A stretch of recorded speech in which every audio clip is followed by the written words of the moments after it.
Good morning students, welcome back. Today we are going forward. हमने last online session में example 2 और example 3 किया था। Now we are moving for example 4। Example 4 भी काफी easy है, तो हम उसको डिस्कस करते हैं। Before starting, read the question what it says. Question says find the zero of a polynomial. फिर से वो गली आ गई जिस गलियों में हमें अभी जाना पड़ेगा। Find the zero of a polynomial where p of x, ये p मतलब पॉलिनोमियल, ऑफ x मतलब x वेरिएबल है, is equal to 2x plus 1। तो इस पॉलिनोमियल का जीरो हमें ढूंढना है। तो पहले तो इस पॉलिनोमियल को एज इट इज हम लिख लेते हैं। What it says, p of x is equal to 2x plus 1। Now, as discussed in last online session, we have come on the conclusion that कि जब भी जीरो हो पॉलिनोमियल का जीरो मतलब क्या, कि जीरो नंबर पॉलिनोमियल का zero है वैसा नहीं है। कोई भी ऐसा डिजिट जिसकी वजह से ये वाला आंसर जीरो हो जाए, जब भी x में उस वैल्यू को रखें तो उस नंबर को हम पर्टिकुलर पॉलिनोमियल का जीरो कहेंगे। That we have discussed in last online session. तो हमें पता है कि x की कोई एक वैल्यू के लिए ये चीज जीरो हो सकती है। अभी उस जीरोस को ढूंढने के लिए मैं आपको एक मेथड सिखाता हूं। इसी पॉलिनोमियल की ये राइट साइड वाली वैल्यू जीरो होनी चाहिए, यस और नो। तो क्या मैं इसको p of x is equal to 2x plus 1 is equal to zero लिख दूं तो चलेगा? क्यों? क्योंकि ये वैल्यू तो जीरो हो जाएगी जब x की वैल्यू हमें ढूंढेंगे मिलेगी तब, यस और नो। यस। तो यहां तक आई थिंक आपको समझ में आ गया होगा। अभी मैं क्या कर रहा हूं, इस चीज को होल्ड पे रख रहा हूं और इसी चीज को सॉल्व कर रहा हूं। तो इस चीज को लेते हैं therefore, 3 डॉट therefore, क्योंकि 2x plus 1 is equal to 0। अभी आपने एल्जिब्रा 8th स्टैंडर्ड में पढ़ा है। इसको सॉल्व करके x की वैल्यू ढूंढनी है। कैसे ढूंढेंगे? therefore, चलिए मैं आपको बेसिक से ही करवाता हूं ताकि कोई भूल गया हो तो उसका सॉल्यूशन हो जाए। ये प्लस 1 को निकालने के लिए मुझे लेफ्ट साइड में -1 डालना पड़ेगा। और कोई भी मैथमेटिकल फंक्शन का मेन पार्ट वही है कि जो चीज आप लेफ्ट हैंड साइड पे करते हो वही चीज आपको राइट हैंड साइड पे भी करनी पड़ेगी, यस और नो? यस। तो 2x प्लस 1, अभी प्लस 1 में मैं -1 डाल रहा हूं। तो ये जो -1 मैंने लेफ्ट हैंड साइड पे डाला है वो मुझे राइट हैंड साइड पे भी डालना पड़ेगा। क्यों? क्योंकि मुझे इसको बैलेंस करना है। ऐसा नहीं कि एक बाजू वजन कम हो गया और दूसरी बाजू बढ़ गया तो मैथ गलत हो जाएगा। तो मैंने इसको बैलेंस करके दोनों तरफ -1 डाल दिया। नाउ लेफ्ट हैंड साइड पे +1 और -1 एक दूसरे को कैंसिल करके जीरो ला देंगे, यस। तो यहाँ पे क्या मैं 2x लिख सकता हूं? Yes. 2x is equal to zero में से एक गया, 0 -1, तो आंसर क्या आ गया? Yes yes. अभी x को मुझे यहां से 2 निकालना है, तो मैं क्या करूंगा, दोनों तरफ 2 से डिवाइड करूंगा। सो कहना है राइट, 2x अपॉन 2। अभी क्योंकि मैंने यहाँ पे 2 से डिवाइड किया है तो इसको बैलेंस करने के लिए मुझे राइट साइड पे भी 2 से डिवाइड करना पड़ेगा। सो -1 अपॉन 2। ये लेफ्ट साइड में 2 डिनोमिनेटर और 2 न्यूमरेटर में हो जाएंगे कैंसिल। तो लेफ्ट हैंड साइड पे कौन सी चीज बच रही है? That is x। और राइट हैंड साइड पे इक्वल्स टू -1 अपॉन 2 मिला। तो x की -1 अपॉन 2 वैल्यू के लिए ये पूरा पॉलिनोमियल जीरो हो जाएगा। उसका मतलब -1 अपॉन 2 इस पॉलिनोमियल का जीरो है। वो एक्चुअली जीरो नहीं है, यहाँ पे कंफ्यूज मत होइए। ये वैल्यू वैसी है, अगर इस वैल्यू को हमने पॉलिनोमियल में रखा x की जगह पे, तो ये पूरा पॉलिनोमियल क्या हो जाएगा? जीरो हो जाएगा। तो ये वैल्यू इस पॉलिनोमियल का 0 है। आई थिंक आपको क्लियर हो गया। तो ये पूरा आपको लिख लेना है, और इसको लिखने के बाद क्योंकि जगह कम हो गई है मैं इसको इरेज कर रहा हूं।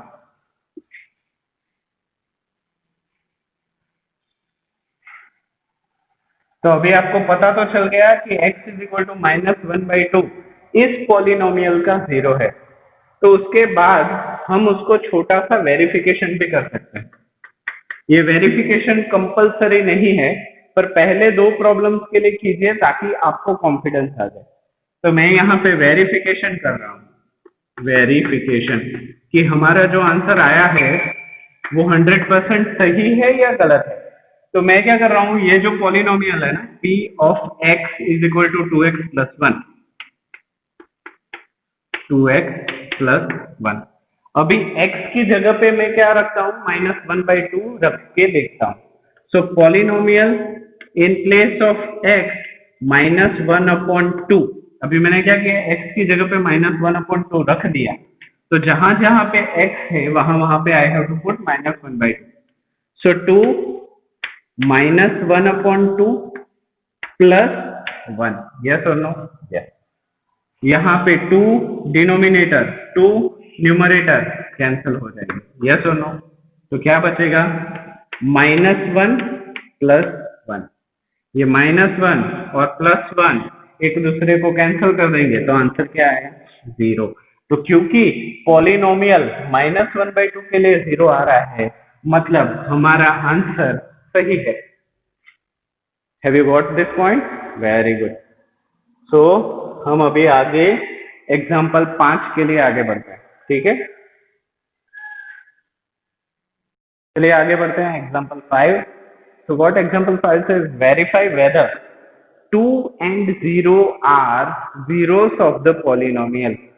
कि बता रहे हैं कि एक पॉलिनोमियल दिया है और वेरीफाई कीजिए, चेक कीजिए कि 2 और 0 दोनों इस पॉलिनोमियल के 0 है या नहीं। अभी कुछ लोगों की यहाँ पे खनकेगी कि सर इससे पहले हमने जो प्रॉब्लम किया उसमें तो एक ही 0 था, यहाँ पे 2 जीरोस कैसे हो सकते हैं? और क्या जीरोस ऑफ अ पॉलिनोमियल 2 से ज्यादा भी हो सकते हैं, 3 हो सकते हैं, 4, 5 हो सकते हैं? तो इसका आंसर इस एग्जांपल के खत्म होते ही मैं आपको दूंगा। पहले हम इसको वेरीफाई कर देते हैं कि 2 and 0 are zeros of a polynomial और नॉट, इस पॉलिनोमियल के जीरोस हैं या नहीं। So for starting I am writing the polynomial first. p of x is equal to x square minus 2x, x square minus 2x, and we have to check whether 2 and zeros are the zeros of the polynomial. So check for at नहीं लिखते, check for 2 and 0, check कीजिए 2 और 0 के लिए। So initially I am taking 2 in place of x. So what I am writing, polynomial with respect to 2 is equal to, wherever x is there you have to put 2 over there. So in place of x I am putting 2 square minus 2 in place of x I am putting 2 again. So here 2 square is 4, 2 2s are 4, 4 minus 4 is 0. So this polynomial at x is equal to 2 becomes 0. So yes, of course,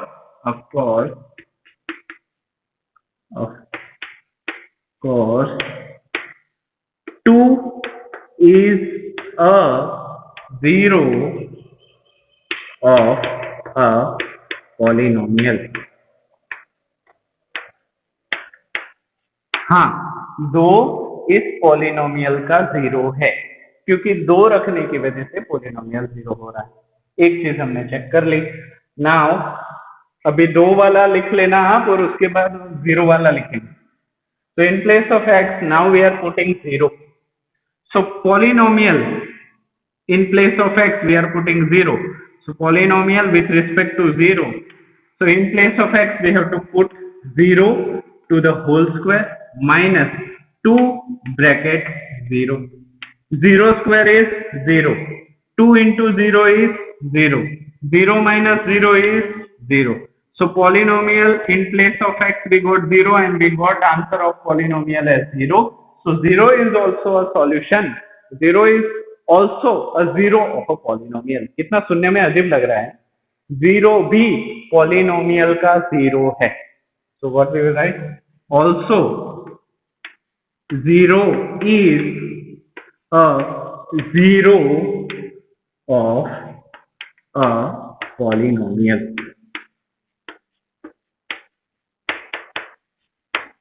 तो example 5 भी खत्म हो रहा है. Now I am pausing the video और वो जो आपके डाउट मैंने इस प्रॉब्लम के स्टार्टिंग में की थी उसको सॉल्व करता हूं मैं. चलिए स्टार्ट करते हैं. So list of observation we have made during the solution of zeros of a polynomial. Zeros of a polynomial ढूंढते वक्त हमने कुछ 4-5 प्रॉब्लम किए. उस वक्त हमने क्या ऑब्जर्व किया वो ऑब्जर्वेशन हम एक बार लिस्ट कर देते हैं ताकि आपके लिए भी आसान हो जाए और आपको समझ में भी ज्यादा आए. So moving for a list of observation for polynomial की जितने प्रॉब्लम किए उसमें हमने क्या ऑब्जर्व किया. First, a zero of a polynomial need not to be zero. उसका मतलब है zero of a polynomial always zero हो ऐसा जरूरी नहीं है. वो कोई भी पॉजिटिव या नेगेटिव इंटीजर हो सकता है. यस और नो पहले चीज हमने देखी. दूसरी, zero may be a zero of a polynomial. तो उसका मतलब जीरो होगा ही नहीं वैसा नहीं है. जीरो भी पॉलिनोमियल का जीरो हो सकता है. Moving forward, a polynomial can have more than one zero. मतलब कोई भी पॉलिनोमियल हो उसका एक से ज्यादा जीरोस हो सकते हैं. तो कैसे हो सकते हैं उसके लिए मैंने और थोड़ा डिस्क्रिप्शन लिखा है. डिग्री ऑफ पॉलिनोमियल क्या है हमने पिछले ऑनलाइन सेशन में डिस्कस कर दिया. डिग्री ऑफ पॉलिनोमियल क्या है आपको पता है. फॉर एग्जाम्पल यहाँ पे एग्जाम्पल दिए हैं 2x प्लस 1 है तो x का पावर 1 है और यहाँ पे x का पावर 0. 0 और 1 में बड़ा कौन सा है 1. तो 1 है तो x का डिग्री ऑफ पॉलिनोमियल क्या हो गया 1 हो गया. तो ये लीनियर पॉलिनोमियल है आपको पता है. यहाँ पे x स्क्वायर x1 x0 तो 0 1 और 2 में सबसे बड़ा कौन है स्क्वायर 2. तो ये आपको पता है क्वाड्रेटिक पॉलिनोमियल है. यहाँ पे 3 है सबसे बड़ा तो इट इज क्यूबिक पॉलिनोमियल आपको पता है. So जब डिग्री ऑफ पॉलिनोमियल 0 हो when a highest exponent for a variable, जब भी वेरिएबल यहाँ पे x है उसका हाईएस्ट एक्सपोनेंट 0 हो तब उस पॉलिनोमियल को हम जीरो पॉलिनोमियल बोलते हैं. यस और नो. और जब जीरो पॉलिनोमियल हो तो कितने जीरोस होंगे उस पॉलिनोमियल के एक भी नहीं होगा. क्यों? क्योंकि ऐसे जीरोस पॉलिनोमियल को हम बोलेंगे कांस्टेंट. कांस्टेंट में कौन सी चीज आ गई +1 +2 +3 -1 -2 -3 सारे पॉजिटिव इंटीजर्स और सारे नेगेटिव इंटीजर्स. और आपको पता है जीरो पॉलिनोमियल में x का पावर 0 रहता है या y का पावर कोई भी वेरिएबल ले लो उसका पावर अगर 0 होगा तो फाइनली वो क्या देगा कांस्टेंट ही देगा. तो जब भी जीरो पॉलिनोमियल की बात कर रहे हो जिसमें हाईएस्ट डिग्री ऑफ पॉलिनोमियल 0 हो उसमें नंबर ऑफ जीरोस भी 0 ही होंगे. समझ रहे हो. ओके एग्जांपल है 1 2 3 -1 2 3. मान लीजिए हाईएस्ट डिग्री ऑफ पॉलिनोमियल 1 है तो उसको हम लीनियर पॉलिनोमियल बोलते हैं. यस और नो. तो ऐसे लीनियर पॉलिनोमियल मान लीजिए 2x + 1 है तो क्योंकि x का मैक्सिमम पावर 1 है इसलिए उसके जीरोस भी कितने होंगे 1. x के सर पे जितना नंबर बढ़ा उतने ज्यादा जीरोस आपको मिल सकते हैं. तो यहाँ पे x के सर पे एक ही है तो ऐसे पॉलिनोमियल के जीरोस भी एक ही होंगे. एक ही जीरो होगा जैसा कि हमने एग्जाम्पल 4 में किया. एग्जाम्पल 4 में आपने देखा कि एक ही जीरो है. Next, maximum degree of polynomial अगर 2 हो फॉर एग्जाम्पल 3x² + 2x + 1 तो x के सर पे बड़े सबसे बड़ा है 2 तो उसके जीरोस भी 2 मिलेंगे. नेक्स्ट, अगर हाईएस्ट डिग्री ऑफ पॉलिनोमियल है 3 तो उसको हम बोलेंगे क्यूबिक पॉलिनोमियल. याद है इसके लिए 5x3 x के सर पे सबसे बड़ी वैल्यू है 3 इसीलिए उसके नंबर ऑफ जीरोस भी कितने होंगे 3. फॉर एग्जाम्पल वैसा प्रॉब्लम आएगा नहीं, बट ऐसा पॉलिनोमियल जिसमें वेरिएबल पे सर पे 4 है, तो उसका मतलब होगा उसका आपको कितने सॉल्यूशंस मिलेंगे, कितने जीरोस मिलेंगे, 4। वेरिएबल के सर पे जितना बड़ा नंबर उतने ही number of zeros of a polynomial. I think it is clear. तो ये चीज यहाँ पे आपका जीरोस ऑफ अ पॉलिनोमियल का ब्रॉड अंडरस्टैंडिंग क्लियर करती है। और इसके बाद हम एक्सरसाइज 2.2 स्टार्ट करेंगे। Each and every problem we will cover in exercise 2.2। But मेरा सजेशन है कि आप खुद से एक्सरसाइज 2.2 ट्राई कीजिए, ताकि जब आप ऑनलाइन सेशन देखो तो आपको कॉन्फिडेंस आए कि हाँ मैंने ये सोचा था और सर भी वैसे ही कर रहे हैं, तो आपका कॉन्फिडेंस बूस्टअप होगा।